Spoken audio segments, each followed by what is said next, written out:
Warahmatullahi wabarakatuh. Waalaikumsalam.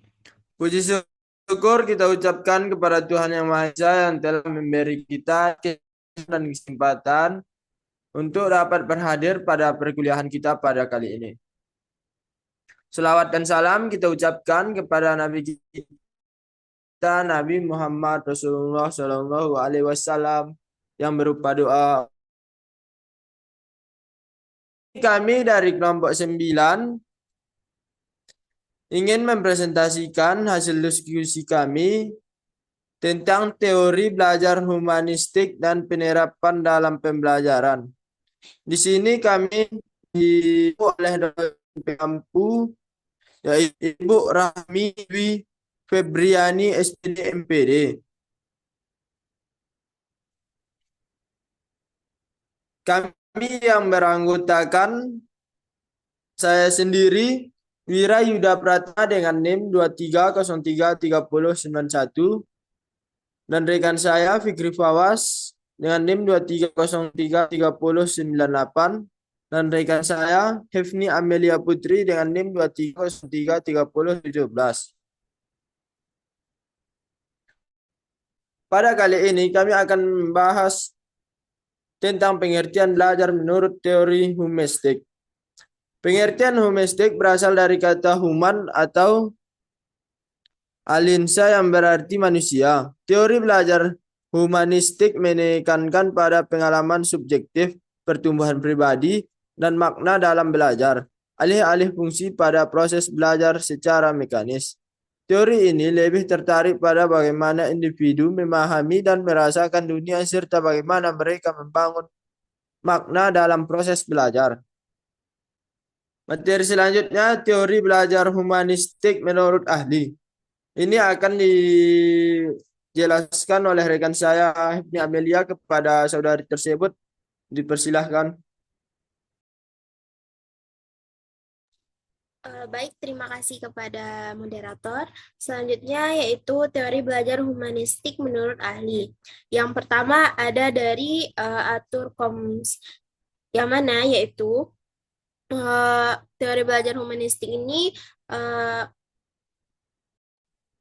memiliki makna, meaning atau arti adalah konsep dasar yang sering digunakan. Perasaan, persepsi, keyakinan, dan maksud merupakan perilaku batinnya yang menyebabkan seseorang berbeda dengan yang lain.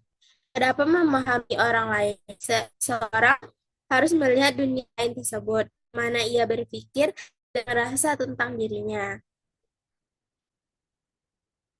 Yang kedua, ada Abraham Maslow. Maslow membagi kebutuhan manusia menjadi 5 tingkatan, yaitu kebutuhan fisik, kebutuhan rasa aman, kebutuhan sosial, kebutuhan pengakuan, dan kebutuhan antusialisasi. Baik, ini piramid dari Abraham Maslow. Piramid ini adalah model yang menggambarkan kebutuhan manusia. Kebutuhan ini disusun berdasarkan prioritas dengan kebutuhan dasar bagi dan kebutuhan kompleksnya lagi di bagian atas. Di kebutuhan bawah ada di kebutuhannya ada fisiologis, itu kebutuhan dasar seperti minuman, batur, pakaian, dan lain sebagainya. Yang kedua ada rasa aman. Rasa aman ini adalah kebutuhan untuk merasa aman dan terlindungi, baik secara fisik maupun emosional. Selanjutnya yaitu kebutuhan sosial. Kebutuhan untuk merasa diterima uh, suatu kelompok atau keluarga. Selanjutnya ada kebutuhan penghargaan. Kebutuhan ini yaitu pencapaian status, tanggung jawab, reputasi, dan lain sebagainya. Yang puncak yaitu yang lebih kompleks lagi ada kebutuhan aktualisasi diri. yang mana kebutuhan ini yaitu untuk mencapai potensi penuh dan menjadi diri sendiri. Ketiga, yaitu teori belajar humanistik menurut Karl Ransom Rogers, yang mana teori ini adalah salah satu dari teori holistik, namun keunikan teorinya adalah simetris yang terkandung di dalamnya. Teori humanistik pun mempunyai berbagai nama, yang mana yaitu teori yang berpusat pada pribadi, eh, klien, teori yang berpusat pada peserta didik, teori yang berpusat pada kelompok. Sejak awal Rogers mengamati bagaimana kepribadian berubah dan berkembang, dan ada tiga konstruk yang menjadi dasar penting dalam teorinya. Yang pertama yaitu organisme. Pengertian dari organisme ini ada dibagi menjadi tiga cakupan. Yang pertama yaitu makhluk hidup. Organisme adalah makhluk lengkap dengan fungsi dan psikologisnya, merupakan tempat pengalaman. Yang kedua yaitu realitas subjektif, adalah organisme menganggap dunia seperti yang dialami dan diamatinya. Tiga yaitu adalah organisme adalah satu kesatuan sistem, sehingga perubahan dalam satu bagian akan berpengaruh pada bagian lain. Yang kedua yaitu medan fenomena. Medan fenomena ini sendiri adalah keseluruhan pengalaman baik yang internal maupun eksternal, baik didasari maupun tidak didasari. Yang ketiga ada diri. Konsep diri mulai terbentuk mulai masa balita ketika potongan-potongan pengalaman membentuk kepribadiannya dan menjadi semakin mawas diri kan identitas dirinya. Begitu bayi mulai belajar apa yang terasa baik atau buruk, apa ia merasa nyaman atau tidak. Menurut Carl Rogers, ada beberapa hal yang mempengaruhi yaitu kesadaran, kebutuhan, dan stagnasi psikis. Baik, hanya itu yang bisa saya sampaikan. Saya kembalikan kepada moderator. Terima kasih kepada Ibu Amelia yang telah menjelaskan pada materi tersebut.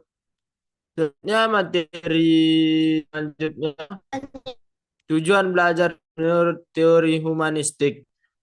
Pada materi ini akan dijelaskan dengan saya Fikri Fawas. Kepada saudara tersebut dipersilahkan.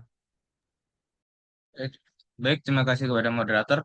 Saya di sini akan menjelaskan tujuan belajar menurut teori humanistik.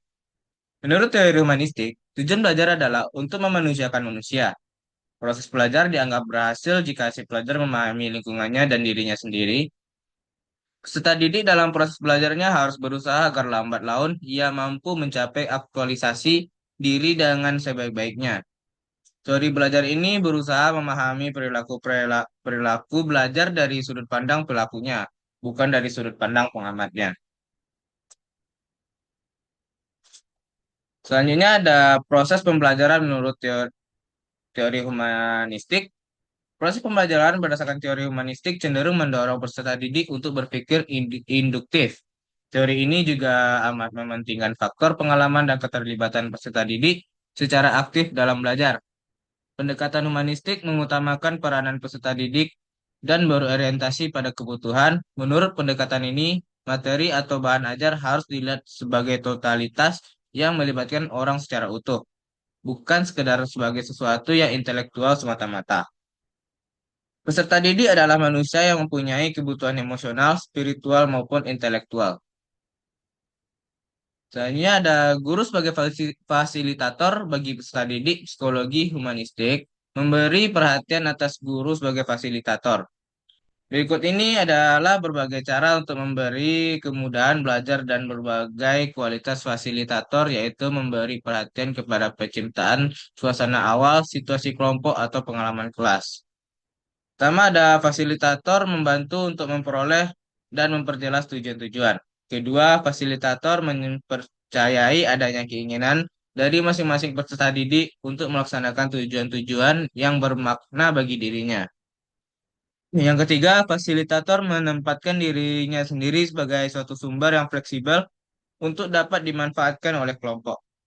Yang keempat, di dalam berperan sebagai fasilitator, guru harus mencoba untuk mengenali dan menerima keterbatasan-keterbatasannya sendiri. Hanya itu yang materi yang saya dapat sampaikan. Saya kembalikan kepada moderator. Baik, terima kasih kepada Fikri yang telah membacakan materi sebelumnya. Jadi, penerapan teori humanistik dalam pembelajaran dibagi menjadi empat. Yaitu yang pertama, pembelajaran berpusat pada siswa. Yang kedua, penciptaan lingkungan belajar yang aman dan mendukung. Yang tiga, menekankan pada motivasi dan keterlibatan siswa. Dan yang terakhir adalah pengembangan potensi dan aktualisasi diri siswa.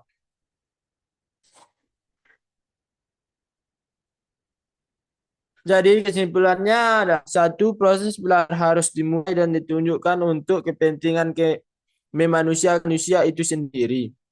Teori belajar ini mementingkan keterlibatan aktif siswa dalam pembelajaran dengan kesadarannya. Yang kedua, belajar sebagai sebuah proses yang terjadi dalam individu yang melibatkan seluruh bagian atau domain yang ada meliputi domain kognitif, afektif, dan psikomotorik.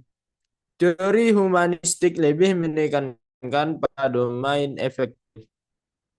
Yang ketiga, tujuan belajar teori humanistik adalah untuk memanusiakan manusia. Berproses belajar dapat berhasil jika siswa memahami lingkungan dan dirinya sendiri. Yang keempat, teori humanistik adalah teori belajar yang menumbuhkan kesadaran siswa untuk mengembangkan potensi dan kepribadian yang ada di dalam dirinya. Yang terakhir adalah aplikasi teori humanistik dalam kegiatan pembelajaran, guru sebagai fasilitator dan siswa sebagai subjek belajar yang harus lebih banyak terlibat dalam pembelajaran.